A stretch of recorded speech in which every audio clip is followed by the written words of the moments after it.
हरे राम।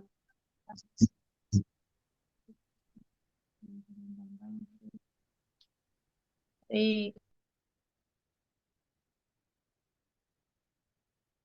हरे कृष्णा। आप सभी भक्तजनों का स्वागत है आज के सत्र में।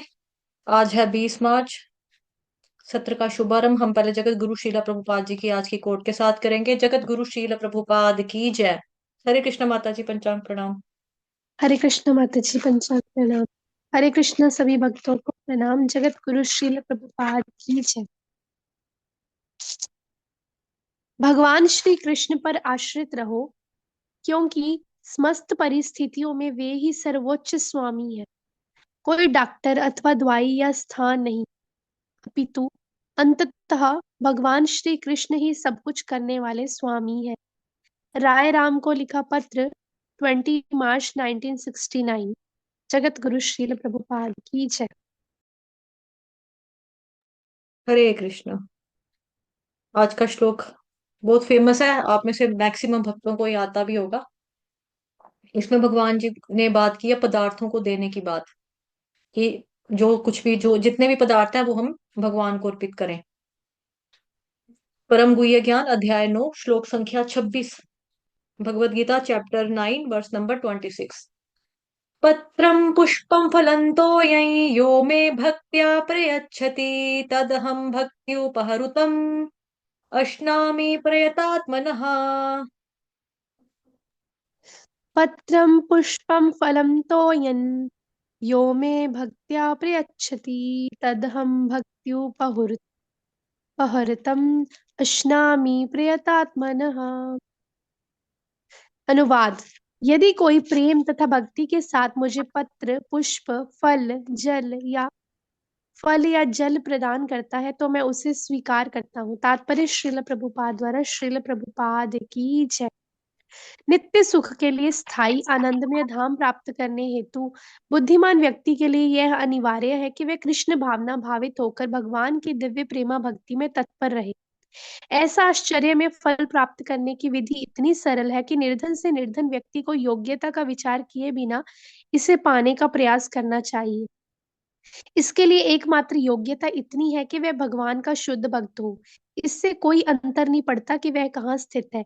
यह विधि इतनी सरल है कि यदि कोई प्रेम पूर्वक एक पत्ती, थोड़ा सा जल या फल ही भगवान को अर्पित किया जाता है तो भगवान उसे सहर्ष स्वीकार करते हैं।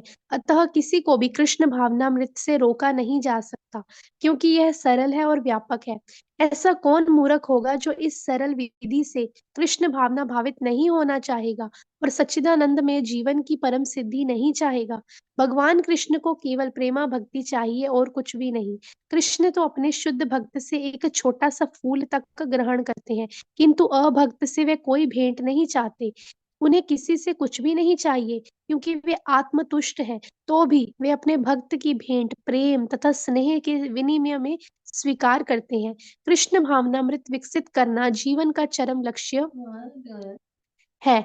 इस श्लोक में भक्ति शब्द का उल्लेख 2 बार ये घोषित करने के लिए हुआ है कि भक्ति ही कृष्ण के पास पहुंचने का एकमात्र साधन है। किसी अन्य शर्त से, यथा ब्राह्मण, विद्वान, धनी या महान विचारक होने से भगवान श्री कृष्ण किसी प्रकार भी भेंट लेने को तैयार नहीं होते। भक्ति ही मूल सिद्धांत है, जिसके बिना वे किसी से कुछ भी लेने के लिए प्रेरित नहीं किए जा सकते। भक्ति कभी है तो की नहीं होती। ये शाश्वत विधि है। ये पार ब्रह्म की सेवा में, परम ब्रह्म की सेवा में प्रत्यक्ष कर्म है। ये बतला ये बतलाकर कि वे एकमात्र भोक्ता, आदि स्वामी और समस्त यज्ञ भेंटों के वास्तविक लक्ष्य हैं, अब भगवान श्री कृष्ण ये बताते हैं कि वे किस प्रकार की भेंट पसंद करते हैं। यदि कोई शुद्ध होते तथा जीवन के लक्ष्य तक पहुंचने की उद्देश्य से भगवत भक्ति करना चाहता है, तो उसे चाहिए कि वे पहले ये पता करे कि भगवान उससे क्या चाहते हैं। कृष्ण से प्रेम करने वाला उन्हें उनकी इच्छित वस्तु देगा, और कोई वस्तु उन्हें भेंट नहीं करेगा ऐसी जिसकी उन्हें इच्छा ना हो या उन्होंने ना मांगी हो। इस प्रकार भगवान श्री कृष्ण को मांस, मछली तथा अंडे भेंट नहीं किए जाने चाहिए। यदि उन्हें इन वस्तुओं की इच्छा होती है तो वे इनका उल्लेख करते, उनसे वे स्पष्ट आदेश देते हैं कि उन्हें पत्र, पुष्प, जल तथा फल अर्पित किए जाएं, और वे इन्हें स्वीकार करेंगे। अतः हमें यह जानना चाहिए कि वे मांस, मछली और अंडे स्वीकार नहीं करेंगे। शाक, अन्न, फल, दूध तथा जल, ये ही मनुष्यों के उचित भोजन है और भगवान श्री कृष्ण ने भी इन्हीं का आदेश दिया है। इनके अतिरिक्त हम जो भी खाते हो वह उन्हें अर्पित नहीं किया जा सकता, क्योंकि वे उसे ग्रहण नहीं करेंगे। यदि हम ऐसा भोजन उन्हें अर्पित करेंगे तो हम प्रेमा भक्ति नहीं कर सकेंगे। तृतीय अध्याय के 13वें श्लोक में भगवान श्री कृष्ण बताते हैं कि यज्ञ का उच्छिष्ट ही शुद्ध होता है। अतः जो लोग जीवन में प्रगति करने तथा भव बंधन से मुक्त होने की इच्छुक हैं, उन्हें इसी को खाना चाहिए। इसी श्लोक में वे ये भी बताते हैं कि जो लोग अपने भोजन को अर्पित नहीं करते, वे पाप भक्षण करते हैं। दूसरे शब्दों में, उनका प्रत्येक कोर इस संसार की जटिलताओं में उन्हें बांधने वाला है। अच्छा सरल शाकाहारी भोजन, माताजी स्क्रीन। अच्छा सरल शाकाहारी भोजन बनाकर उसे भगवान श्री कृष्ण के चित्र या अर्चा विग्रह के समक्ष अर्पित करके तथा नतमस्तक होकर इस तुच्छ भेंट को स्वीकार करने की प्रार्थना से मनुष्य अपने जीवन में निरंतर प्रगति करता है। उसका शरीर शुद्ध होता है और मस्तिष्क के श्रेष्ठ तंतु उत्पन्न होते हैं, जिससे शुद्ध चिंतन हो पाता है। सबसे बड़ी बात तो ये है कि यह समर्पण अत्यंत प्रेम पूर्वक करना चाहिए। भगवान श्री कृष्ण को किसी तरह के भोजन की आवश्यकता नहीं रहती, क्योंकि उनके पास सब कुछ है। किंतु यदि कोई उन्हें इस प्रकार प्रसन्न करना चाहता है तो वे इस भेंट को स्वीकार करते हैं। भोजन बनाने, सेवा करने तथा भेंट करने में जो सबसे मुख्य बात रहती है वह है भगवान श्री कृष्ण के लिए प्रेम वश कर्म करना। वे मायावादी चिंतक भगवत गीता के श्लोक का अर्थ नहीं समझ सकेंगे, जो ये मानकर चलते हैं कि पार ब्रह्म इंद्रिय रहित है। उनके लिए या तो वो रूपक है या भगवत गीता के उद्घोषक कृष्ण के मानवीय चरित्र का प्रमाण है। किंतु वास्तविकता तो ये है कि भगवान श्री कृष्ण इंद्रियों से युक्त है और यह भी कहा गया है कि उनकी इंद्रियां परस्पर परिवर्तनशील है। दूसरे शब्दों में, एक इंद्रिय दूसरी इंद्रिय का कार्य कर सकती है। भगवान श्री कृष्ण को परम ब्रह्म कहने का आशय यही है कि इंद्रिय रहित होने पर उन्हें समस्त ऐश्वर्यों से युक्त नहीं माना जा सकता। 7वें अध्याय में भगवान श्री कृष्ण ने बतलाया है कि वे प्रकृति के गर्भ में जीवों को स्थापित करते हैं। इसे वे प्रकृति पर दृष्टिपात करके करते हैं। अतः यहाँ पर भी भक्तों द्वारा भोजन अर्पित करते हुए भक्तों का प्रेम पूर्ण शब्द सुनना भगवान श्री कृष्ण के द्वारा भोजन करने तथा उसके स्वाद लेने के ही समरूप है। इस बात पर इसलिए बल देना होगा क्योंकि वो अपनी सर्वोच्च स्थिति के कारण उनका सुनना, उनके भोजन करने तथा स्वाद ग्रहण करने के ही समरूप है। केवल भक्त ही बिना तर्क के यह समझ सकता है कि पार ब्रह्म भोजन कर सकते हैं और उसका स्वाद ले सकते हैं। श्रील प्रभुपाद की जय। हरे कृष्ण माता जी। हरे कृष्ण माता जी, धन्यवाद, हरि बोल आपके लिए। आज का श्लोक काफी इंपॉर्टेंट है। पत्रं पुष्पं फलं तोयं यो मे भक्त्या प्रयच्छति तदहं भक्त्युपहृतम् अश्नामि प्रयतात्मनः। यदि कोई प्रेम तथा भक्ति के साथ मुझे पत्र, पुष्प, फल या जल प्रदान करता है तो मैं उसे स्वीकार कर लेता हूँ। और भगवान के भक्त जो होते हैं वो किसी विधि का पालन नहीं करते। यहाँ पे भगवान ने शब्द बता दिया ना, प्रयतात्मनः, यानी कि जिनकी चेतना शुद्ध है, वो वाले लोग। ठीक।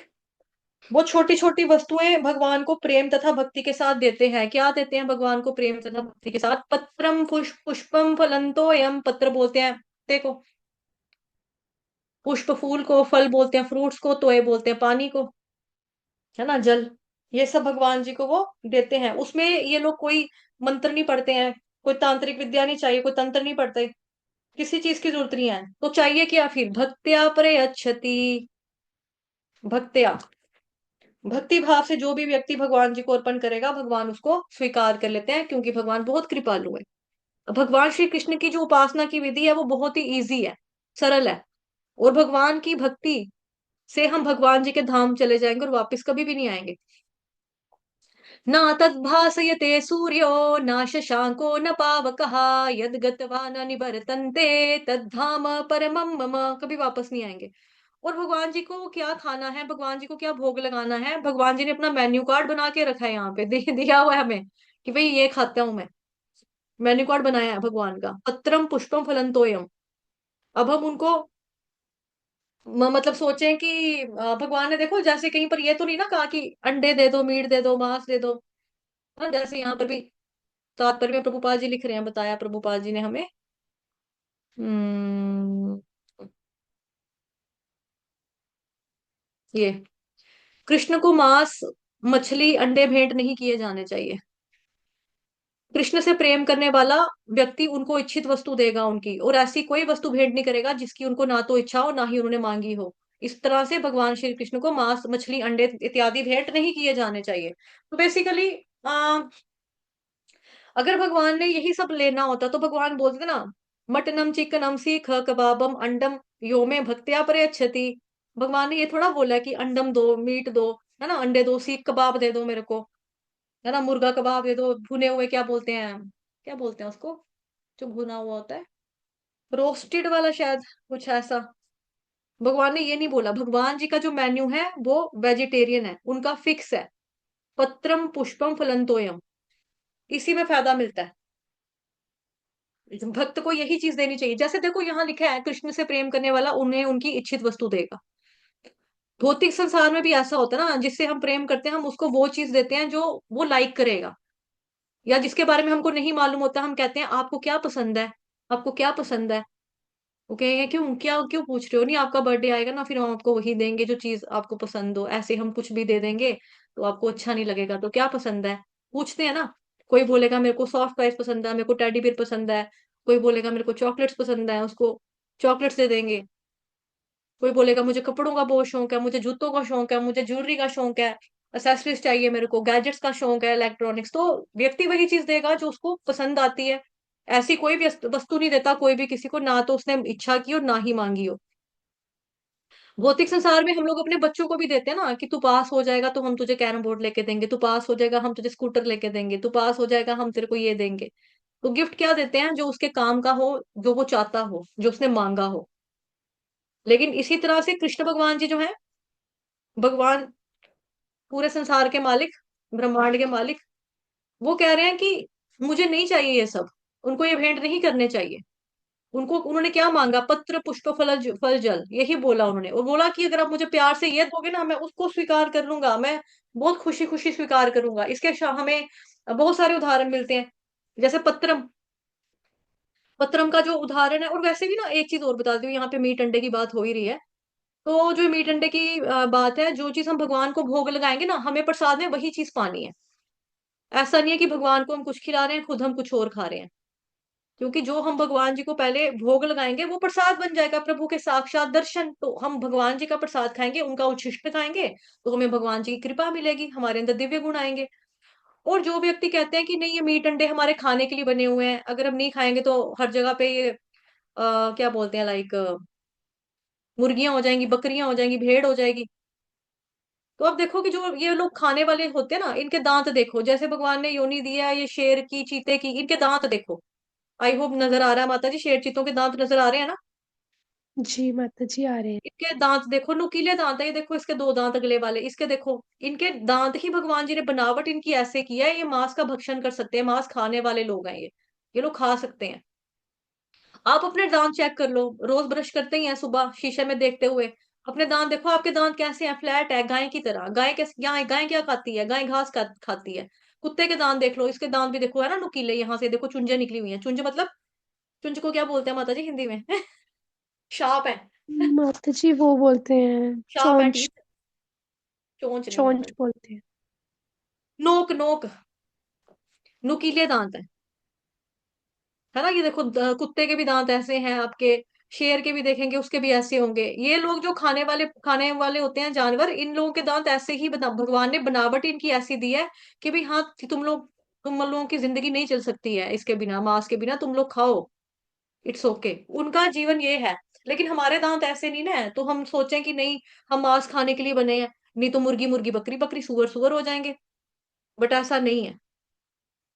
ठीक है, हमें वही चीज खानी है जो भगवान जी को भोग लगाई है। और भगवान जी ने अगर हम भगवान को पत्ता भोग लगाएंगे तो क्या भगवान उसको स्वीकार सच में करेंगे, या भगवान ने ऐसे ही लिख दिया है भाई सिंपल करने के लिए कि देखो मैं तो कितना अच्छा हूँ, आप मुझे पत्ता भी दोगे मैं खा लूंगा। माता जी बोल रही है इनका डाइजेस्टिव सिस्टम भी अलग होता है। हाँ बिल्कुल माता जी, इनकी पाचन शक्ति अलग होती है, डिफरेंट होती है। तो ऐसा नहीं है कि भगवान ऐसे ही यहाँ पर बता रहे हैं अपने आप को अच्छा दिखाने के लिए, मैं तो पत्ता भी खा लेता हूँ, मैं तो पानी भी पी लूंगा, मैं तो फूल भी खा लूंगा, बस कोई बात नहीं, जो तुम दोगे मैं ले लूंगा। लेकिन देखो भगवान सचमुच में पत्ते से संतुष्ट हुए हैं। हमें शास्त्रों में उदाहरण मिलता है द्रौपदी माता का, है ना, द्रौपदी का। महाभारत का जो वन पर्व है, वन पर्व खंड, है ना, विभाग, उसमें क्या होता है, जब पांडव लोग द्रौपदी के साथ वनवास में थे, उस टाइम पे दुर्योधन चाल चलता है। वो क्या करता है, दुर्वासा मुनि और उनके 60,000 शिष्यों को, 60,000 डिसाइपल्स को उनके भेज देता है पांडवों की परीक्षा लेने के लिए। उनको पता है अब गरीबी है, जंगल टाइप में रह रहे हैं, कहाँ से करेंगे ये लोग। तो युधिष्ठिर महाराज सबका स्वागत करते हैं, आइए आइए पधारिए हमारे घर में, आइए आइए। वे बोले हम स्नान करके आते हैं, आप ना भोजन की तैयारी करो, हमें बड़ी भूख लगी हुई है। तो उनके घर में द्रौपदी के पास अक्षय पात्र नामक एक बर्तन था। उसकी खासियत क्या थी कि उस पात्र में जितने भी लोगों को चाहो आप भोजन खिला सकते हो, मतलब कि आप हाथ डालोगे उसमें से खाना निकलता रहेगा। ऐसा अक्षय पात्र था, भोजन निकल सकता था। लेकिन उस पात्र में एक टर्म्स एंड कंडीशंस अप्लाई था। कंडीशन ये थी कि अगर द्रौपदी ने एक बारी खाना खा लिया, भोजन खा लिया, तो फिर उसके बाद नहीं निकलेगा। तो वो द्रौपदी बेचारी क्या करती थी, हमेशा एंड में खाना खाती थी। अब जैसे भीमसेन है, भीमसेन को तो बहुत भूख लगती है अब है ना, तो वो हमेशा एंड में खाना खाती थी। एंड में खाना खाती थी तो फिर मतलब पता है अब दोपहर का लंच हो गया या रात का डिनर हो गया, सुबह का नाश्ता हो गया, तो हो गया, अब खाना हो गया, अब क्या करेंगे। तो फिर क्या होता है, अब ये लोग आते हैं 60,000, और दुर्वासा मुनि मतलब दुर्योधन चाल चलता है इनके लिए, तो भेज देता है इनको। अब द्रौपदी सोचती है मैंने तो खाना खा लिया, अब खाना निकलेगा नहीं, अब तो बड़ी बेइज्जती हो जाएगी। दुर्वासा मुनि तो गुस्से वाले भी बहुत है ना, क्रोधित होकर श्राप दे देंगे, साधु संत आएंगे घर से भूखे निकलेंगे, कितना अपराध है, कितना पाप लगेगा हमें। तो द्रौपदी युधिष्ठिर महाराज को जाकर बताती है कि मैं तो खाना खा चुकी हुई हूँ, अब क्या करेंगे, अब क्या होगा। तो वो भगवान श्री कृष्ण को याद करती है। जैसे ही भगवान श्री कृष्ण का चिंतन करती है, उनको याद करती है, भगवान श्री कृष्ण वहां पे उपस्थित हो जाते हैं। भगवान आते ही बोलते हैं, ओ द्रौपदी मेरी बहन, मुझे तो बहुत भूख लगी है कुछ खाने के लिए। द्रौपदी कहती है आप क्या कह रहे हो भगवान, मैंने तो आपको मदद के लिए ही तो याद किया है, खाने का ही तो यहाँ पे स्यापा पड़ा हुआ है सारा, आप खाना ही बोल रही हूँ, खाना खिला। द्रौपदी कहती है मैंने आपको हेल्प के लिए बुलाया भगवान जी, याद किया, सब कुछ खत्म हो गया मेरे पास, और यहाँ पे इतना पंगा पड़ा है कि 60,000 लोगों का खाना बनाना है, मतलब कि खाना चाहिए उनके लिए, और अक्षय पात्र कहाँ से देगा, मैं खाना खा चुकी हुई हूँ, आपको तो मालूम है। अब क्या करूं, आप भी मांग रहे हो खाना, मैं कहाँ से लाऊं, अक्षय पात्र खाली हो चुका है, मैं खाना खा चुकी हूँ। भगवान कहते हैं कोई बात नहीं, तुम चेक करो, यहाँ वहां हाथ मारो, थोड़ा सा क्या पता कहीं छोटा सा तिनका दाना कुछ लगाओ, चावल का कुछ थोड़ा मोटा कुछ लगाओ। तो द्रौपदी बोलती है मैंने तो बर्तन भी धो के मांज के रख दिए, कहाँ से लाऊं। फिर भगवान कहते हैं तुम देखो बर्तन की साइड में, जैसे पतीला होता है, पतीले की साइड में कभी कोने में चिपक जाता है ना कुछ, तो भगवान बोलते हैं जाकर एक बार चेक तो कर लो, चेक करो, क्या पता बर्तन की साइड के कहीं कोने में कुछ लगा हो, देख लो, क्या पता कुछ मिल ही जाए। तो द्रौपदी बहुत अच्छे से छानबीन करती है, तो उसको एक कोने में छोटा सा पत्ता सा मिल जाता है। तो वहां एक पत्ता मिलता है उसको सब्जी का, जैसे हम साग खाते हैं, मेथी खाते हैं ना, मेथी आलू हो गया, पालक हो गया, सरसों का साग हो गया, तो इन चीजों का एक पत्ता पुत्ता मिल गया उसको, तो भगवान को दे देती है। अब भगवान उस पत्ते को पाते हैं और डकार मार देते हैं। जैसे ही भगवान ने खाया, भगवान ने डकार मारा, और वहां पे दुर्वासा मुनि के जो 60,000 शिष्य स्नान करने के लिए गए थे, उनको नदी में डकार आ जाता है नहाते वक्त ही अब वो कहते हैं चलो हम तो, हमें तो डकार आ गया, मतलब हमारा पेट भरा हुआ है, हम पांडवों के घर नहीं जाएंगे, हम यहीं से बारों बार चले जाएंगे आगे। तो इस उदाहरण में द्रौपदी ने क्या किया, केवल और केवल भगवान जी को पत्ता भोग लगाया, पत्ता अर्पण किया, पत्रम। तो भगवान ने क्या किया, भगवान ने उसको स्वीकार किया। और यस्मिन तुष्टे जगत तुष्टम, अगर भगवान तुष्ट हो गए तो सब संतुष्ट हो गए, 60,000 ऋषि मुनि भी संतुष्ट हो गए, है ना। ऐसे ही अगर आप देखें तो जो वो हैं आपके श्री भगवान जी के दोस्त सुदामा, सुदामा भी जब जाता है भगवान जी के पास, उसकी बीवी उसको पोटली में थोड़े से चावल बांध के देती है ना, तो वो कहते हैं कि भाई थोड़े से चावल होते हैं, मतलब कि पोहा सॉर्ट ऑफ मान सकते हो आप उसको, चिड़बड़े टाइप बता, मतलब इमेजिन कर लो, है ना। तो ऐसे चावल का मुट्ठी सी बना के देती है वो, एक कॉटन के कपड़े में लपेट के। तो भगवान कहते हैं मित्र तुम मेरे लिए कुछ भी नहीं लेकर आए।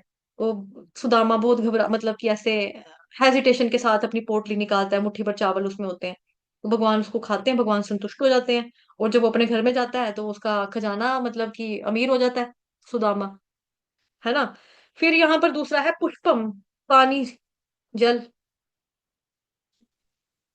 क्या जल से भी भगवान संतुष्ट होते हैं कभी? अब जैसे गजेंद्र गजेंद्र हाथी का हम देखते हैं सीन, तो गजेंद्र हाथी ने क्या किया था, वो पानी में ही खड़ा था, पानी में खड़ा होकर तपस्या कर रहा है, पानी में से ही उसने क्या किया कि आ, जल का ये सॉरी हाँ, जल में लगा वो कमल का फूल निकाल के भगवान जी को अर्पित करता है, जिसमें पानी भी लगा होता है। भगवान आते हैं, भगवान जी को पानी ऑफर करता है वो अपनी सूंड में से। तो भगवान ने उसका ऑफर किया, भगवान ने उसका उद्धार किया। फलम, भगवान जब श्री रामचंद्र, है ना, भगवान श्री राम शबरी के जाते हैं बेर खाने, शबरी के जूठे बेर खाते हैं। कहाँ पर जाकर खाते हैं? मातंग, मातंग ऋषि जो होते हैं, वो शबरी के गुरु होते हैं, वो कहते हैं कि राम भगवान आ चुके हैं, प्रकट हुए हुए हैं, राम भगवान यहीं पर आएंगे, तुम कहीं मत जाना। तो शबरी माता को अपनी गुरु महाराज की वाणी के ऊपर भरोसा था कि मेरे राम आएंगे, मेरे राम आएंगे, मेरे राम आएंगे। तो वो फल चख चख के भगवान जी को खिलाती है, और जूठे खिलाती है, भगवान खाते हैं। है ना एक गाना, शबरी के खाके बेर राम ने प्रेम की प्रथा चलाई, it happens only in India. है ना, शबरी के बेर खाते हैं भगवान। तोयम, तोयम मतलब जल, पानी, तोयम बोलते हैं जल। पुष्प बोलते हैं फूल को, है ना, पुष्प बोलते हैं फूल को। फलम बोलते हैं आपका, फल किसको बोलते हैं? फ्रूट्स को। फ्रूट तोयम को। किसको, हाँ, तोयम किसको बोलते हैं? पानी को। तो गजेंद्र हाथी ने भगवान जी को कमल का फूल चढ़ाया, पुष्पम, फलम। आप लोग अपना अपनी बारी अपना कैमरा ऑन करते हो, जो मेरे को कह रहे हो अपना कैम ऑन कर, मैंने भी नहीं करना। जब मैं शाम को भी बोलती, सुबह भी बोलती हूँ अपना कैम ऑन करो, आप लोग करते हो अपनी बारी, मैं क्यों करूं? मुझे भी नजर लगती है आपकी तरह, जैसे आपको लगती। सोयम हो गया अद्वैताचार्य का, ठीक है। चैतन्य चरितमृत में वर्णन आता है कि अद्वैताचार्य ने देखा कि संसार में कलयुग का प्रभाव बहुत ही बढ़ रहा है। कला है, कला क्लेश है, यहाँ पे लोग भगवान की भक्ति को स्वीकार ही नहीं कर रहे हैं। तो मुझे भगवान का आह्वान करना पड़ेगा। तो अगर भगवान खुद संसार में आएंगे तो संसार का भला हो सकता है, अदरवाइज ये पॉसिबल नहीं है। तो उनकी जो शालिग्राम शिला थी, उन्होंने उसका पूजन किया, केवल कुछ तुलसी के पत्ते से और गंगा जल से किया उन्होंने अभिषेक उसका। उन्होंने अर्पण किया और जोर से पुकारा। चैतन्य महाप्रभु लगभग मतलब 530 वर्ष पूर्व इस धरातल पर प्रकट हुए थे, अवतरित हुए थे। और संकीर्तन आंदोलन का प्रचार प्रसार उन्होंने किया, और उन्होंने भगवान जी को मतलब तुलसी पत्ते और गंगा जल ये दिया, और इससे भगवान प्रसन्न हो गए। और भी बड़े सारे उदाहरण आते हैं। विदुर रानी का, है ना, विदुर की पत्नी, जब उसको पता लगता है कृष्ण भगवान आ गए हमारे घर में, इतनी कंफ्यूज, इतनी खुशी उसको होती है कि कृष्ण भगवान जी को केले के बदले केले के छिलके खिलाने लग जाती है। और भगवान भी केले के छिलके खाते हैं, केले वो फेंक रही है, भगवान देख रहे हैं, केले का ढेर लगाई जा रही, फेंकने वाली, जो खाने वाली चीज है वो फेंक रही है, और जो फेंकने वाली चीज है वो मुझे खिला रही है, भगवान खा रहे हैं प्रेम से। क्यों? क्योंकि भगवान को भक्त ने केले का छिलका ही प्रेम से दिया, तो भगवान ने उसी को पा लिया। अब दूसरी तरफ आप देखते हैं दुर्योधन का 56 भोग भगवान नहीं स्वीकार करते, है ना, उसने कितना अरेंज किया लेकिन नहीं स्वीकार करते। तो प्रभुपाद जी ने बताया जैसा कि भगवान मीट अंडे मछली मछली, मीट अंडे मछली मांस स्वीकार नहीं करते, तो हमें उनको देना भी नहीं चाहिए। अब कई लोग सोचते हैं, आई होप पूजा माता जी इस क्लास में है, सोई नहीं होंगी। पूजा माता जी, आपको आपके प्रश्न का उत्तर मिल रहा है कि लहसुन प्याज वाला का भोग नहीं लगा सकते हैं। मेरी ननद तो बोलती है कि हम तो लहसुन प्याज का ही लगाते हैं, हमारे घर में अलग से थोड़ी ना बनेगा अब लहसुन प्याज का के बिना खाना, भगवान ने खाना है तो यही खाएंगे जो हम खा रहे हैं। ऐसा नहीं होता है। आप देख लीजिए, उनको बता दीजिए रेफरेंस यहाँ पर, भगवान ने यहाँ पर मेन्यू कार्ड दिया हुआ अपना, ठीक है। उनका मेन्यू कार्ड वेजिटेरियन है, और जो प्याज लहसुन आता है वो तामसिक में आता है, तमोगुण में तमो होता है वो उसको नहीं माना जाता है सात्विक खाना, सात्विक भोजन में नहीं आता है वो। तो पत्रम पुष्पम फलन तोयम ये भक्त देता है, तो उसका भक्त में ही, भक्त को ही फायदा मिलता है। जैसे हम हरिद्वार में स्नान करने जाते हैं ना, तो हम क्या करते हैं, पहले पानी में सिक्का डालते हैं, गंगा जल में, मतलब हरिद्वार में गंगा में पहले हम सिक्का डालते हैं, उसके बाद हम पाँव डालते हैं ना, पहले माफी मांगते हैं फिर पाँव डालते हैं अपना। फिर जब नहाने लग जाते हैं, शुरू होते हैं, तो फिर वहां पे हम नहाने के बाद क्या करते हैं, साफ होकर, मतलब वहीं पर पानी में खड़े रहकर ही हम लोग क्या करते हैं, हाथों की हथेलियां को ऐसे कटोरा सा बनाते हैं और जल देते हैं, तेरा तुझको अर्पण क्या लागे मेरा ना, मतलब ओम गंगा मैया नमः बोल देते हैं ऐसे, तो गंगा माता को दे देते हैं। पानी कहाँ से आया? गंगा का। दिया किसको? गंगा का। फायदा किसका हो गया? हमारा, कि हमने दिया। उसी तरह से सृष्टि में जो कुछ भी है, पत्र फूल जल पुष्प, सब भगवान का ही है, और भगवान को ऑफर करते हैं तो लाभ हमारे, हम भक्तों का ही होता है। आया भी भगवान से, ऑफर भी भगवान को किया, है ना, लाभ किसको हुआ? भक्त को हुआ। जैसे बच्चे को पॉकेट मनी मिलती है पेरेंट्स से, तो उसका एक हिस्सा पापा को दे देता है कि पापा ये चॉकलेट मैंने खाया, ये लो आप भी एक बाइट ले लो, पापा ये मैं आपके लिए पेन लेकर आया हूँ, ये गिफ्ट आप ले लो। तो पैसे किसने दिए? पापा ने दिए। उसी का है एक हिस्सा था, पापा के ही पैसों का एक पार्ट उसने पापा के ऊपर खर्च कर दिया, है ना। पापा को दिया, पापा हैप्पी हो गए, खुश हो गए कि वाह मेरा बेटा मेरे से कितना प्यार करता है, ये मेरे लिए लाया है, oh how sweet, I love you baby, पापा भी ऐसे कहेंगे उसको। तो ये श्लोक बहुत इंपॉर्टेंट और प्रैक्टिकल है। भगवान बता रहे हैं कि भगवान आदान प्रदान करते हैं, और आदान प्रदान के लिए वो चीजों के ऊपर डिपेंड नहीं करते कि भाई क्या, ये क्या दे रहा है मुझे, ये क्या दे रहा है, ये क्या लाया है, मैं 56 भोग खाता हूँ, आपको नहीं पता है। अगर आप यही सोचें कि भगवान के अनुसार ही भोग लगाना है, टोटली मतलब कि टोटली कि मतलब कि भगवान देखो सिर्फ बता रहे हैं कि पत्रम पुष्पम फलम तोयम। अदरवाइज भगवान जो लड्डू गोपाल की सेवा करते हैं ना, मतलब कि छोटे भगवान जी की, मतलब कि माखन मिश्री देते हैं, दूध पिलाते हैं उनको। और भगवान जी की जो है मतलब अपनी मतलब बचपन तक मतलब भगवान अभी भी मतलब एक टाइम पे 16 फुलके खाते हैं। 16 फुलके एक टाइम पे खाते हैं। अब कोई व्यक्ति सोचे हमारे घर में तो 4 लोग हैं, 4 2 8, 8 फुलके हमारे घर में एक टाइम पे बनते हैं, 16 फुलके अब क्या करेंगे बनाकर, 16 बनाएंगे, अजाया हो जाएंगे, वेस्ट हो जाएंगे, कुत्तों को खिलाने पड़ेंगे, इतना तो कोई खाएगा नहीं। तो 16 फुलके कैसे बनाए, वो भी 16 सुबह, 16 दोपहर, 16 रात को। तो भगवान के हिसाब से हम वैसे ही क्या ही कर रहे हैं। लेकिन ये श्लोक कम से कम ये बता रहा है आपको कि ये तो करना ही करना है, क्योंकि भगवान खुद बता रहे हैं कि मेरे को पानी पिला दो, मेरे को फूल दे दो, मेरे को पत्ता खिला दो, मेरे को आप फ्रूट्स दे दो, है ना। तो भगवान खुद बता रहे हैं। तो जब भक्त इस तरह से करते हैं तो भक्तों को ही, जब हम भक्तों को अपॉर्चुनिटी मिलती है ऐसे ऐसा करने से, आदान प्रदान का एक तरह का उनके उनके पास गोल्डन अपॉर्चुनिटी है भगवान जी के साथ आदान प्रदान करने का। तो भगवान ने ऑप्शंस बहुत ही सिंपल रखे हैं। क्या क्या रखे हैं? भगवान को वही भोग लगाओ जो भगवान चाहते हैं, ना कि वो जो कि आपको पसंद है। जैसे कि पूजा माता जी की ननद कहती है, अलग से थोड़ी ना बनेगा यार, जो हम खाएंगे वही तो देंगे ना, अलग से थोड़ा बनता है, ऐसा नहीं होता। तू भी भगवान जी को लहसुन प्याज वाला ही खाना भोग लगाया कर, ऐसा बिल्कुल भी नहीं है। इस बात को अपने दिमाग से निकाल दो। भगवान को वही भोग लगाना जो भगवान चाहते हैं, ना कि वो जो कि आपको पसंद है। वो तो अपनी इंद्रिय की सेवा करना हो गया ना, कि हम खाएंगे वो जो हमको पसंद है। मेरे को पसंद है मैगी, तो मैं मैगी खिला दूंगी भगवान को। नो डाउट कि अगर आपने घर में बनाई है, कुक किया कृष्ण के लिए, कृष्ण की, एक मिनट,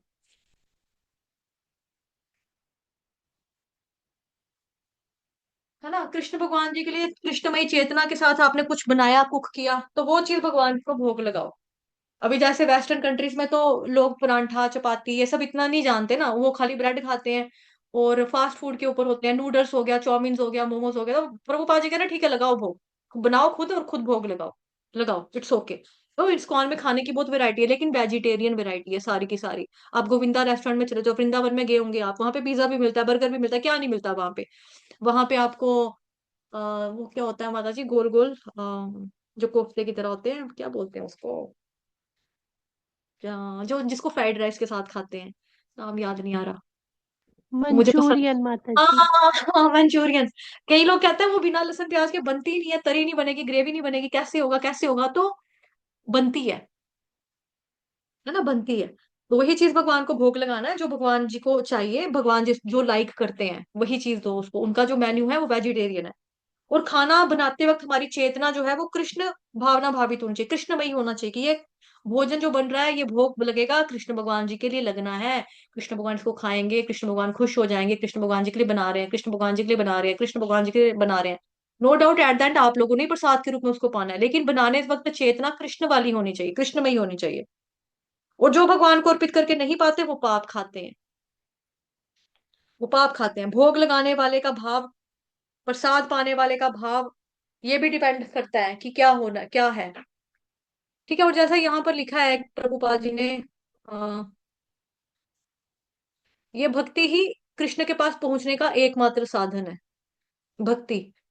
तो भक्ति योग का ये इंपॉर्टेंट एक अंग मान लो आप, भगवान जी को भोग लगाना। ठीक है। भक्ति करने में माला करना भी आएगा आपका, हरि नाम जप करना आएगा, कीर्तन आ जाएगा, भगवान जी के अर्च विग्रह की सेवा करना आ जाएगा, भगवान जी के लिए भोग लगाना आ जाएगा। ये सारा भक्ति योग का तरीके है ना पूरा, उसमें बताया कि भक्ति कैसे कैसे होती है। तो भक्ति ही कृष्ण भगवान जी के पास पहुंचने का एकमात्र साधन है। कल भी हमने शाम वाली कक्षा में आपको उदाहरण दिया था श्रीमद् भागवतम महापुराण की क्लास में, कि ये जो है ना, ये ऑलरेडी बताया हुआ है, सारा कुछ पता है। अभी जो इंटेलिजेंट पर्सन होगा उसको मालूम है उपाय क्या करना है। मतलब इस जन्म जरा मृत्यु व्याधि भौतिक संसार से बाहर निकलना है। तो आधे लोगों को तो घंटा फर्क नहीं पड़ता कि हम कहाँ पे हैं, क्या खज्जल हो रहे हैं, कोई फर्क ही नहीं पड़ता। आधे लोग जो लगते हैं नहीं यार हम दुखी हैं, हमें भगवान, हमें जाना चाहिए, हम नहीं आना चाहते दुनिया में वापस। तो वो व्यक्ति कहा था ना वहां पे श्लोका में कि एकमात्र सिर्फ इतना ही इच्छा रख ले कि भी मैंने इधर से निकलना है जंजाल से, तो निकल जाएगा। लेकिन तरीके हैं ना निकलने के। तो तरीके कल बताए थे आपको, भागवत महापुराण से उदाहरण था, वहां पे पढ़ा हमने कि भाई लाइक अग्नि में, काष्ठ में अग्नि इनबिल्ट है ऑलरेडी, है ना, लकड़ी में अग्नि प्रेजेंट है। जैसे जो माचिस की डब्बी होती है, हमारी माचिस की तिल्ली होती है, उधर आगे मसाला लगा हुआ, उसको रगड़ेंगे तो आग निकलेगी। और अगर हम बोले किसी व्यक्ति को इससे तो पूरी दुनिया को जला सकता है, जलाकर राख कर सकता है, वो सोचे ये थोड़ी ना हो सकता है, छोटी सी माचिस की तिल्ली कैसे कैसे राख बना सकती है, सारी दुनिया में कैसे आग लगा सकती है, ये नहीं होगा। बट अक्लमंद व्यक्ति जो है या जो इंटेलिजेंट पर्सन है उसको मालूम है कि अग्नि कैसे प्रकट होगी इसमें से, लकड़ी में से। जैसे अगर कोई लकड़ी, ये सॉरी मतलब जो माचिस की तिल्ली है, तिल्ली को उल्टा जलाने की ट्राई करे तो तो थोड़ी ना आग उत्पन्न होगी उसमें से। हमारे शरीर के अंदर भी अग्नि है ना, जठर अग्नि। अग्नि तो हर वस्तु में है, हमारा शरीर बना भी ना जल पृथ्वी वायु अग्नि आकाश, वायु अग्नि अग्नि अग्नि तो हमारे अंदर भी है। पर भगवान ने उतनी ही अग्नि रखी है कि जितना अग्नि तांडव या अग्नि कांड ना हो जाए, उतनी ही अग्नि भगवान ने हमारे अंदर रखी हुई है। अदरवाइज हमारे अंदर इतनी अग्नि, उतनी अग्नि उत्पन्न हो जाए तो हम तो आग ही लगा दें। मुझे गुस्सा आ रहा है, ले आग, जिश, मैं तुझे भस्म कर दूंगी, है ऐसे हो जाए। तो इंटेलिजेंट पर्सन को मालूम है कि उपाय कैसे करना है, कैसे होगा। जैसे गाय का एक उदाहरण भी था वहां पे, कि गाय दूध देती है, ये बात सबको पता है। लेकिन जो मूर्ख व्यक्ति होगा कि अच्छा अच्छा, गाय दूध देती है, चलो गाय का पेट में से चीरा मारते हैं, निकाल लेते हैं सारा दूध, आज ही पियेंगे, आज ही दूध का मक्खन निकालेंगे, आज ही दही बनाएंगे, आज ही रबड़ी बनाएंगे, है ना, आज ही देसी घी निकालेंगे, इसके दूध का सारा कुछ आज ही बना देंगे, एक ही बारी सारा दूध मेरे पास आ जाएगा। हो है क्या पॉसिबल ऐसा? नहीं है ना। क्योंकि गाय, इंटेलिजेंट पर्सन को पता है गाय कब दूध देगी, जब वो बच्चा देगी, जब वो बछड़ा पैदा करेगी तब देगी। ऐसे कोई व्यक्ति सोचे कि ये मुर्गी सोने के अंडे देती है, इसका पेट चीर लूंगा, सारे सोने के अंडे एक ही बार बाहर निकाल लूंगा, अमीर हो जाऊंगा। वो तो अंडा भी नहीं मिला और मुर्गी अलग से मर जाएगी। है ना। तो उसी तरह से भगवान जी के पास पहुंचना है, जाना है, तो यही तरीके हैं। भक्ति योग, भक्ति के माध्यम से ही कृष्ण के पास पहुंचा जा सकता है, अन्य किसी साधन के द्वारा नहीं पहुंचा जा सकता। जैसे यहाँ लिखा है, किसी अन्य शर्त से, यथा ब्राह्मण विद्वान धनी या महान विचारक होने से कृष्ण किसी प्रकार की भेंट लेने को तैयार नहीं होते। है ना, ब्राह्मण की पत्नियों से भी गए थे मांगने, ब्राह्मण की पत्नियों ने फटाफट दे दिया, ब्राह्मणों से भी मांगा था भगवान ने कि कृष्ण बलराम को बड़ी भूख लगी है, इनको खाना दो, बड़ी भूख लगी है बच्चों को, है ना, मतलब कि हमारे दोस्तों को भूख लगी है, उन्होंने मना कर दिया नहीं। तो भक्ति का मूल सिद्धांत ये है कि जिसके बिना वे किसी से कुछ नहीं लेने के लिए प्रेरित किए जा सकते, कभी भक्ति कभी हेतु की नहीं होती।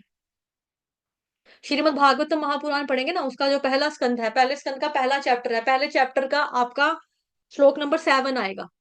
उसमें भगवान बता रहे हैं कि भक्ति कैसी होनी चाहिए, अप्रतिहता और अहेतुकी। अहेतुकी का तो मतलब आपको पता है, अहेतुकी कि जैसे भगवान की हम कहते हैं ना, अहेतुकी तो ये माता जी का ना, क्या बोलते हैं आपका, शिक्षाष्टकम का। मम हरे कृष्ण। जन्मनि जन्मनीश्वरे भवताद् भक्तिरहैतुकी त्वयि। जी माता जी, अनुवाद भी बता दो इसका। जी माता जी पूरा गा देती हूँ, मेरे को याद है। ना धनम ना जनम ना सुंदरीम कवितां वा जगदीश कामये, मम जन्मनि जन्मनीश्वरे भवताद् भक्तिरहैतुकी त्वयि। तो इसमें चैतन्य महाप्रभु बत कह रहे हैं कि ना ही तो मुझे धन की आशा है, ना ही तो मुझे सुंदर स्त्रियों की आशा है, ना मुझे फॉलोअर्स की आशा है। मुझे तो जगदीश तुम्हारी जो जन्म जन्मांतर जो है अहेतु की भक्ति चाहिए। हरे कृष्ण। हरे कृष्ण माता जी। तो अहेतुकी का मतलब क्या हुआ, जैसे भगवान की कृपा अहेतुकी है ना, कृपा करते हैं वो तो कुछ नहीं देखते किस पे कर रहे हैं, बस कृपा करते हैं, कृपालु है भगवान, दयालु है भगवान। उसी तरह से भक्त, हेतु का मतलब क्या हुआ, हेतु का मतलब होता है रीजन। हेतु का मतलब यहाँ पे है डबल मात्रा, लेकिन सिंगल ह के ऊपर अगर सिंगल मात्रा होगी तो बनेगा हेतु। आगे उसका ये बना दिया हेतु की। बट हेतु का मतलब क्या होता है, रीजन, कारण। कारण क्या है भक्ति करने का, जैसे भक्ति में जो नए नए लोग आते हैं ना, आप जैसे प्रचारक है मोस्टली, आप में से भक्ति शास्त्री वाले भी बैठे हैं, तो आप लोग किसी को बोलेंगे ना माला किया कर, अच्छा क्या फायदा होता है उससे, क्या होगा, क्या मिलेगा मेरे को, तू बड़ा रोती है, तू इतना दुखी क्यों रहती है, मेरे को बहुत दुख है, मेरे को कोई प्यार नहीं करता। कोई बात नहीं, भगवान है, तेरे बेस्ट फ्रेंड बनेंगे, तू भगवान जी से प्यार करना। भगवान से कैसे प्यार करूं, तो भगवान जी का नाम लेना, उससे क्या होगा, तेरे से भगवान सच में प्यार करने लगेंगे। अच्छा, ठीक है, वो कर लेते हैं, चलो ओके। है ना, मतलब स्टार्टिंग में तो इंसान आता है ऐसे मकसद लेके। जैसे ध्रुव महाराज भी गए थे कि भाई मेरे को अपने पापा से भी बड़ा राजपाट चाहिए, पिताजी से भी बड़ा राजपाट चाहिए, क्योंकि उनको सौतेली मम्मी ने पापा की वो उतार दिया था, उनको भी बुरा लगा था। लेकिन बाद में जब उनको भगवान दर्शन देते हैं तो वो कहते हैं, भगवान मैं क्या करूंगा कांच के टुकड़े लेकर, जब मेरे को आपके दर्शन हो गए, मुझे आप मिल गए, हीरा मिल गया मेरे को खुद, तो मैंने कांच के टुकड़े लेकर क्या करना है भगवान। तो भक्ति कभी भी हेतु की नहीं होती, मतलब कि हेतु की यानी कि भक्ति करने का कोई कारण नहीं होना चाहिए कि मेरे को ये चाहिए, मेरे को वो चाहिए, मुझे ये नहीं दोगे तो वो हो जाएगा, मतलब वो तो हो गया डील करना, सौदा करना हो गया ना, सौदा करना हो गया भगवान के साथ। और ऋषि कपूर की एक फिल्म आई थी बॉबी पिक्चर, ऋषि कपूर डिम्पल कपाड़िया की पहली मूवी थी, है ना, क्या था, ना मांगू बंगला गाड़ी, ना चाहूं घोड़ा गाड़ी, ये तो है बस नाम के, ये तो मेरे किस काम के, देती है दिल दे बदले में दिल दे। फिर आगे क्या बोलता है, घे घे घे घे घे घे घे साहिबा, प्यार में सौदा नहीं। तो भौतिक संसार के प्यार में भी अगर सौदा नहीं है, तो जहाँ कृष्ण प्रेम है, जहाँ पे कृष्ण भगवान है साक्षात, वहां पे सौदा कैसे कर सकते हैं हम लोग, है ना, वहां पे क्यों सौदा करेंगे हम, वहां पे सौदा करने क्यों जाए मुंह उठाकर कि भगवान मैं बड़ी लंबी लिस्ट लेकर आई हूँ, मेरे को पेपर में फर्स्ट पोजीशन लेके देना, मेरी शादी बड़े अच्छे घर में होनी चाहिए। ठीक है, आप भगवान की भक्ति करो, भगवान आपको खुद देंगे, वो देते हैं, वो तो बैठे ही देने के लिए बेचारे, वो उन्होंने अपने पास रखकर क्या करना है, वो तो बांटने के लिए बैठे हैं, देने के लिए ही बैठे हैं। लेकिन हमारा कोई मकसद एग्जैक्ट ये नहीं होना चाहिए कि मैं इसीलिए भक्ति करूंगा, इसीलिए भक्ति करूंगी क्योंकि मुझे ये चीज चाहिए आपसे। अगर आप ये दोगे तो ठीक है, अदरवाइज टाटा बाय बाय, दुआ सलाम, बाय बाय, ओके। ऐसा नहीं, माँ मुरादे पूरी कर दे हलवा बांटूंगी, अगर मुराद नहीं पूरी होगी फिर ना, ना हलवा, ना पूरी, ना चने, ना कड़ा, कुछ भी नहीं मिलेगा फिर। होना तो, होना क्या चाहिए, असूलन क्या होता है कि जब भी हम भौतिक संसार में भी किसी के घर में जाते हैं ना, तो हम किसी के लिए कुछ गिफ्ट लेके जाते हैं। जब आप भगवान के मंदिर में जा रहे हो, दरबार में जा रहे हो, तब क्या आप नहीं लेके जाते भगवान जी के लिए, लेके जा सकते ना, तब भी चाहे केला चढ़ाओ, वह लिखा ना पत्रम पुष्पम फलन तोयम, एक केला दे दो भगवान को, एक संतरा खिला दो, क्या हो जाएगा, कुछ भी नहीं। घर में ही ला के रखा है मम्मी पापा ने, उसमें से ही एक उठाना है फ्रिज में से, जाकर भगवान को चढ़ा देना, सिंपल है। कोई बुरा थोड़ा, कोई बहुत बड़ी बात थोड़ा है इसमें। तो भक्ति कभी भी हेतु की नहीं होती, मतलब कि विदाउट, इसमें इस मतलब भक्ति में कोई सेल्फिश रीजन नहीं होना चाहिए, आपका स्वार्थ नहीं होना चाहिए, वो तो डीलिंग हो गया, बिजनेस हो गया ना। और प्यार में सौदा नहीं, अभी ये 70s का गाना है, मेरे पैदा होने से भी पहले का, उस वक्त जो प्यार था ना उसमें था वाकई, सौदा नहीं होता था। लेकिन आजकल भौतिक संसार में सौदे चलते हैं, तो भौतिक संसार में सौदे चलना शुरू हुए ना, तो लोगों ने इसमें भी चलाना शुरू कर दिया कि भगवान को भी वही देंगे जो हम खाएंगे। ऐसा नहीं है, वो तो हो गया कि भाई भगवान आपने क्या खाना है, मेरे को घंटा फर्क नहीं पड़ता, मैंने आज पिज्जा ही खाना है तो पिज्जा ही खाओ। पिज्जा ही मिलेगा भगवान आपको, पिज्जा ही मिलेगा। है ना, भौतिक संसार में ऐसा नहीं है, भौतिक संसार में इंसान जो है वो ये भी करता है कि लाइक, हाँ सरकारी नौकरी वाले से शादी करेंगे। मतलब भौतिक संसार में इंसान सब चीजें देखता है। अभी भौतिक संसार में ये चीज नहीं है, प्यार में सौदा नहीं, ये पुरानी बात होगी, 70s की बात होगी है, आजकल के गानों में भी स्वार्थ है ना जो झलकता है। एक फिल्म आई थी ना उसकी, एक्सक्यूज मी क्या रे, मेरा दिल तेरे पे फिदा रे, उसमें बताता है लड़का, अभी तो हूँ साला रोडपति, लड़की चाहूं करोड़पति, जिसके 10-12 बंगले हों, बनना चाहूं मैं उसका पति, होगी कहाँ ऐसी लड़कियां, ढूंढूं कहाँ मैं उनको। और लड़का खुद कह रहा है कि किसका पति बनना चाहता हूँ, अभी मैं रोडपति हूँ, बनना चाहूं मैं करोड़पति, करोड़पति बनना चाहता हूँ। लड़की कैसी चाहिए, जिसके 10-12 बंगले हों, बनना चाहूं मैं उसका पति। लड़की भी जाती है सरकारी नौकरी, लड़का भी जाता है। अभी तो भौतिक संसार में क्या हो गया, सेल्फिशनेस चल रही है ना हर जगह, मतलब स्वार्थ स्वार्थ स्वार्थ, मुझे क्या ही बेनिफिट है, मुझे क्या ही मिलेगा, मुझे क्या ही मिलेगा। तो भक्ति में भी लोग यही सोचते हैं, मुझे क्या ही मिलेगा, मुझे क्या होगा, मुझे क्या फायदा होगा। शिव जी के पास जाएंगे, चलो ठीक है, सुंदर पत्नी है, सुंदर पति मांगेंगे। यार ये रिश्ता जो दिखाया ना, पता है तेरे को रिश्ता, अभी तो शुक्र कर मैंने शादी नहीं की, पता है क्या था, ओ माय गॉड, काला धूत लड़का था यार, तुझे पता है इतना काला था वो। मैं, मन गिर गिर के गया मेरा यार, मन उसके लड़के की शक्ल देख के। अच्छा हाँ, कमाता है, कमाई को क्या करना है, शक्ल सूरत भी होनी चाहिए, साथ में पर्सनैलिटी भी होनी चाहिए, बंदा खड़ा हुआ भी तो तुम्हारे साथ जचना चाहिए ना। ऐसे कैसे शादी कर लो यार, ये तो ये चीज थोड़ी ना होती है। हाँ, मुझे लगता है शिव जी में गड़बड़ है, शिव जी चेंज करो। ना ना, शिव जी के पास नहीं जाएंगे, दूसरे भगवान के पास जाएंगे। है ना, जैसे पीके में भगवान, पीके में वो बोलता है आमिर खान, लोग भक्ति करते डर का माँ की, डर की वजह से लोग भक्ति करते। दो तरह के लोग हुई, एक वो जो डर के मारे मंदिर आई, तो डर के मारे मंदिर, ये काला कुर्ता मिल रहा है कि दूसरे दूसरा ढूंढो दूसरा ढूंढो। है ना। तो भक्त की जो भक्ति होती है हमेशा विदाउट एनी रीजन होनी चाहिए, जब विदाउट एनी रीजन भक्ति होगी तो भगवान की कृपा भी विदाउट एनी रीजन ही आती है, उसमें भी नहीं चाहिए। जो आपका दामोदराष्टकम है उसमें भी श्लोक आता है, वरन देव मोक्षम न मोक्षम बधिम वा न चान्यम ब्रूने हम वरेशादपीह इदन्तेव पुरनाथ गोपाल बालम सदा मे मनस्या वीरास्तं किं मन्यैः। वो भी वहां पे बोल रहे हैं सत्यव्रत मुनि जी कि भाई मेरे को कुछ नहीं चाहिए, मेरे को मोक्ष नहीं चाहिए, है ना, मेरे को कुछ भी नहीं चाहिए, तो आपको क्या चाहिए, मेरे को तो चाहिए जो आपका बाल गोपाल वाला रूप है ना, हमेशा हमेशा के लिए, सदा में मनस्या, हमेशा हमेशा के लिए मेरे मन में विरास हो जाए, मतलब कि विरासतान मतलब कि सेट हो जाए, फिक्स हो जाए, हमेशा मैं आपका दर्शन करता करता रहूं, आपका बाल गोपाल रूप जो है ना उसको देखता रहूं मैं, हमेशा देखूं। वो ये चाहता है भक्त। और जैसे यहाँ पे मैंने आपको बताया कि भगवान के पास पहुंचने का साधन है भक्ति, लेकिन व्यक्ति नहीं सोचेगा, उसको पता है कि जमीन से सब्जी निकलती है।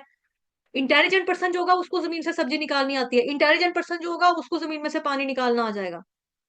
लेकिन जो अनइंटेलिजेंट पर्सन होगा वो तो खोद खोद के मिट्टी का ढेर निकाल देगा, कहाँ है टमाटर, कहाँ है आलू, कहाँ है टमाटर, वेर इज धनिया, है वेर इज भिंडी, कहाँ है करेले, कहाँ है। लिखा है, लिखते लोग बोलते हैं कि जमीन में सब्जी दे, जमीन सब्जी देती है, कहाँ दे रही है जमीन सब्जी, कुछ नहीं दे रही है।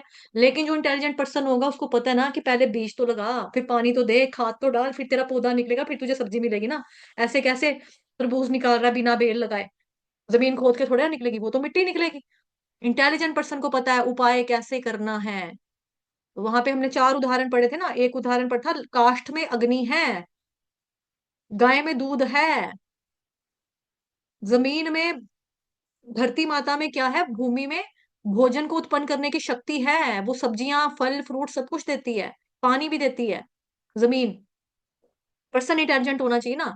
ऐसे ही जैसे देखो कि ये हम हमारा भौतिक संसार क्या है, जेल है एक तरह की, ये हम जेल में रह रहे हैं। और इसको हम तुलना करते हैं जो रियल वाला जेल है जहां पे लोग क्राइम करने के बाद जाते हैं ना, वो वाला जेल मान लो। उस जेल में तीन लोग हैं, तीन लोग हैं, एक आदमी है, मतलब ए बी सी, तीन, तीन कैदियों को हम रखते हैं, एज्यूम करते हैं ए बी सी के नाम से। जो ए नाम का कैदी है ना, वो कैदी उसका बिहेवियर वगैरह ठीक है, उसको एक दिन आता है, कोई फंक्शन होता है 15 अगस्त 26 जनवरी, उसको ना गले में हार पहनाते हैं, कहते हैं ये बड़ा अच्छा, इसका ये मतलब कि ना आराम से रहता है, ये शरीफ है बड़ा, चलो हो गया। दूसरा कैदी होता है जो बी नाम का, वो क्या करता है, सबके साथ मारपीट करनी, जो काम वो बाहर करता था और जेल में पता है कि जेल में तो ये काम बिल्कुल नहीं करने, वो जेल में रहकर वो वाले काम भी करता है, उसको संगले बना के रखी हुई है, अलग से कमरे में डाल के रखा हुआ है जानवर की तरह, कि ये बड़ा खतरनाक कैदी है, ये सबको मारता है, सबको मारता है, काटता है, किसी का सिर फाड़ देता है ईंट के साथ, इसको अलग ही रखो, इससे ना कोई काम कराना, बस टाइम टू टाइम इसको रोटी खिलाते रहो कुत्ते की तरह, लेकिन ये इसको बाहर नहीं निकालना, ये बड़ा जानवर टाइप इंसान है, जानवर टाइप इंसान है, इस तरह से वो बोलता है। ठीक है। तो फिर क्या होता है कि ऐसे में, चार्जर तो पूरा फुल है आपका, उसमें क्या होता है फिर कि तीसरे वाला नाम का बंदा होता है, तीसरे वाला इंसान सोचता है कि ये ना मैं क्यों आ गया जेल में। फिर उसको पता लगता है हाँ मैंने गलती की थी, गुनाह किया था ना मैंने जेल में, तभी तो मेरे को डाला, अब मैं जेल से निकलूंगा कैसे, कौन बताएगा, जेलर के पास जाएगा, मैं ना, कितनी सजा हुई थी जेलर साहब मेरे को, तुम्हें इतने साल की सजा है, तुम्हें तो मतलब कि 7 साल की सजा है। कहेगा अच्छा, मुझे निकलना है यहाँ से जल्दी, मेरा नहीं मुझे नहीं अच्छा लग रहा, मैं मेरे को मैं शर्मसार हूँ अपनी गलती पे, मैंने जो किया और मेरे से गलती से हो गया था, मैं अब कभी भी नहीं करूंगा, कभी नहीं दोहराऊंगा, आप मुझे बताओ मेरे को क्या करना है। तो जेलर उसको बताएगा आपको ऐसे ऐसे करना है, अच्छा बन के रहना है, शरीफ बन के रहना है, ये वाले यहाँ पे काम होने इनमें हिस्सा लेना, फिर हम आपकी सिफारिश करेंगे, कोई मंत्री मिनिस्टर आएगा हम उससे सिफारिश करेंगे, इसकी सजा जल्दी से माफ करो, वो बोला ठीक है। उसने एज पर चला जो उसको पुलिस वाले ने बताया, उसके हिसाब से वो जेल से जल्दी छूट गया। ऐसे ही भगवान जी के पास जाना है, हम लोग भी भौतिक संसार में जेल की तरह पड़े हुए हैं ना यहाँ पर, वो हमें भी बता रहे हैं शास्त्र की क्या करना है, शास्त्रों में उपाय है, जिस तरह से अग्नि में, सॉरी लकड़ी में अग्नि है, गाय में दूध है, जमीन में सब्जी है, जमीन में फ्रूट्स हैं, जमीन में पानी है। निकालने वाला इंटेलिजेंट होना चाहिए, वो निकाल लेगा, उसको पता है उपाय कैसे करना है। उसी तरह से जो इंटेलिजेंट पर्सन होगा, अगर उसको कृष्ण लोक, गोलोक, वृंदावन धाम, भगवान जी के पास जाना है, उसको पता है कि ओनली भक्ति इज द ओनली सॉल्यूशन, उसके अलावा अन्य कोई मात्र नहीं है। हरेर नाम, हरेर नाम, हरेर नाम केवलम कलो नास्त्यव नास्त्यव नास्त्यव गतिर्न्यथा। कलयुग में हरि के नाम के अलावा अन्य कोई उपाय नहीं है, नहीं है, नहीं है। भज गोविंदम, भज गोविंदम, भज गोविंदम मूढ़ मते। 3 3 बार बोला जा रहा है हमको, हमें समझ नहीं आता ना एक बारी में। एक बारी में समझ नहीं आता, तभी करके बताया जा रहा है कि ऐसा करना है। ठीक है, तो भगवान जी को जो भोग लगाना है वो पत्रम पुष्पम फलन तोयम, इन्हीं चीजों से बनी हुई वस्तु होनी चाहिए। यानी कि पत्ता मांगा तो चलो, हमारे घर में मेथी की सब्जी है, मेथी का पत्ता उतार के ये लो भगवान जी खा लो। हमने तो लहसुन प्याज डालना है, आपने बोला था पत्ता देना, ये लो पत्ता आप खा लो। मेथी की सब्जी आलू डाल के हम खा लेंगे, भगवान टमाटर टमाटर डाल के आप यही खा लो। ऐसा नहीं। ठीक है, ऐसा नहीं सोचेंगे इसको। इनफैक्ट जिस बर्तन में आप पानी भर कर रखते हो, अपने घर में होता ना, कभी हम बाल्टी में रखते हैं, कभी कैंपर में पानी स्टोर करके रखते हैं, या कईयों के घर में तो एक्वागार्ड लगा होता है, तो उसी तरह टाइप, मतलब टाइम ताजा ताजा पानी निकाल के सब्जी वगैरह, खाना वगैरह बनाते हैं, आटा गूंथते हैं। डिवोटीज क्या करते हैं, अपने घर में भगवान जी को भोग लगाते हैं ना, पानी का 1 गिलास ही मानो उन्हें भोग लगाया तुलसी पत्र डाल के, तो वो पानी प्रसाद बन गया, उसको फिर वो अपनी बाल्टी में डाल देते हैं। अब वो सारा का सारा जल जो है वो पानी, वो सारा का सारा जल जो है वो पानी से क्या बन गया, प्रसाद बन गया। भगवान जी ने उसको स्वीकार किया, भगवान ने दृष्टिपात किया, भगवान ने देखा, नजर डाली, तो वो प्रसाद का रूप ले लेगा। तो जो उसको पिएगा पूरा दिन में, चाहे आप खाना पकाओ, फुल्के बनाओ, जो भी बना रहे हो, तो उससे क्या होगा कि वो चेतना, खाने वाले की चेतना भी असर होती है उसमें। ठीक है, आगे हम कल देखेंगे, इसमें भी भगवान सब कुछ अपने आप को अर्पण करने के लिए कह रहे हैं। क्या क्या अर्पण करें, यत् करोषि यदश्नासि यज्जुहोषि ददासि यत् तपस्यसि कौन्तेय तत्कुरुष्व मदर्पणम। ये हम श्लोक कल पढ़ेंगे। शाम को मिलते हैं 4:15 बजे क्लास में। आज का जो श्लोक है वो आपका लर्न करने वाला भी है, आपके सिलेबस में भी है, याद करने वाला, और वैसे आपको वो आता भी होगा। नारायण नमस्कृत्य नरं चैव नरोत्तमं देवीं सरस्वतीं व्यासं ततो जयमुदीरयेत्। ये वाला श्लोक जो है, ये हम आज शाम को, आई थिंक सबको आता है। किस किस को ये वाला श्लोक लर्न है, मुझे प्लीज हैंड रेस करके बता दो, फिर हम खाली एक्सप्लेनेशन की तरफ ही जाएंगे। ये जो श्लोक मैंने गाया, जो हम भागवतम महापुराण के मंगलाचरण में गाते हैं, इंपॉर्टेंट श्लोक है, इसके बिना पूरा नहीं माना जाता हमारा भागवतम का रीड। अगर हम करेंगे भी तो हमें फल नहीं मिलेगा, उतना लाभ नहीं होने वाला है, बिकॉज इसी श्लोक में पूरा बताया कि आपको कृपा मिलती है। न आप नारायण भगवान को नमस्कार कर रहे हो, ये ऋषि वेद व्यास को नमस्कार कर रहे हो, आप सरस्वती माता को भी नमस्कार कर रहे हो। सिर्फ 2 लोगों को आता है, 2 भक्तों को आता है, प्रीति शर्मा माता जी, आपको नहीं आता, निवेदिता माता जी, मानसी माता जी, सुरुचि माता जी, कृष्ण देवी विनीता माता जी, ये सुनी नहीं रही होगी, मानसी माता जी, सरोज माता जी, बिंदु वर्मा माता जी, पूजा माता जी, मौसमी देव, शुभांगी कालिंदी माता जी। या आप लोग चैंटिंग कर रहे हो, हरे कृष्णा, आप लोग हैं? हैं, अच्छा ठीक है, वो रसोई में लगी कह रही हाँ हाँ मैं हूँ। प्रीति माता जी एप्रन पहन के। तो मेरा स्कूल का टाइम है ना, मैं ब्रेकफास्ट और लंच बना रही हूँ। हाँ माता जी, हरी बोल, गुड है, ठीक है। ठीक है, तो आप में से मैक्सिमम डिवोटीज को आता भी है, फिर भी जिनको नहीं आता कोई प्रॉब्लम नहीं है, हम आपको आज उच्चारण भी सिखाएंगे, श्लोक कंठस्थ भी करवा देंगे। 2 लाइन्स का है, बहुत इंपॉर्टेंट है, बहुत मेन है। श्रवण से ही आ जाता है, बिकॉज आप जिस भी भागवत महापुराण की कक्षा में जाओगे, वहां पे मंगलाचरण के रूप में पहले श्लोक को गाया जाता है। नारायण नमस्कृत्य नरं चैव नरोत्तमम् देवी सरस्वतीं व्यासन् ततो जयमुदीरयेत्। वाञ्छाकल्पतरुभ्यश्च कृपा सिन्धुभयेव च पतितनां पावनेभ्यो वैष्णवेभ्यो नमो नमः। अनंत कोटि वैष्णवृंद की जय, जगत गुरु शील प्रभुपाद की जय, श्री कृष्ण चंद्र भगवान की जय, ग्रंथराज श्रीमद् भागवतम महापुराण की जय, आप सभी भक्तों की जय, आज के आनंद की जय। आज शाम को मिलते हैं 4:15 बजे। सभी भक्तों से निवेदन है कि आ जाइए, और दूसरों को भी शेयर करना लिंक, ताकि बाकी भक्त, आपके दोस्त, आपके मित्र भी आ सके, आपके मम्मी पापा, आपके बच्चे जो भी हैं, फैमिली फ्रेंड्स, सबको बुलाना। सभी आएंगे, सारी कक्षाएं फ्री है, एब्सोल्युटली कोई पैसा नहीं है। और और आप लोग यूट्यूब पे मुझे सपोर्ट नहीं कर रहे हो, प्लीज थोड़ा यूट्यूब पे आप लोगों को ही बोलूंगी ना लाइक करने के लिए। क्लास में 32 32 35 35 डिवोटीज आते हैं, वहां पे लाइक मुझे 1 या 2 ही आते हैं, बाकी कहाँ जाते हैं? कौन खा रहा है मेरे लाइक्स को? कौन कौन निकल रहा है मेरे लाइक्स? तो प्लीज आप लोगों से रिक्वेस्ट है, आप मेरा थोड़ा सपोर्ट कर दिया करो। उससे क्या होगा कि वीडियो को थोड़ा सा रीच चली जाती है, आगे लोगों को दिखेगा, है ना। जो नॉन डिवोटीज भी होंगे, हो सकता है उनके पास चला जाए, आपकी वजह से, आपकी लाइक करने की वजह से, शेयर करने की वजह से वो इंसान भी भक्ति में आ जाए। तो सुकृति अर्न करने का मौका आपके पास आ जाए, भगवान आपको सुकृति दें उस चीज की, है ना। हरे कृष्णा, धन्यवाद।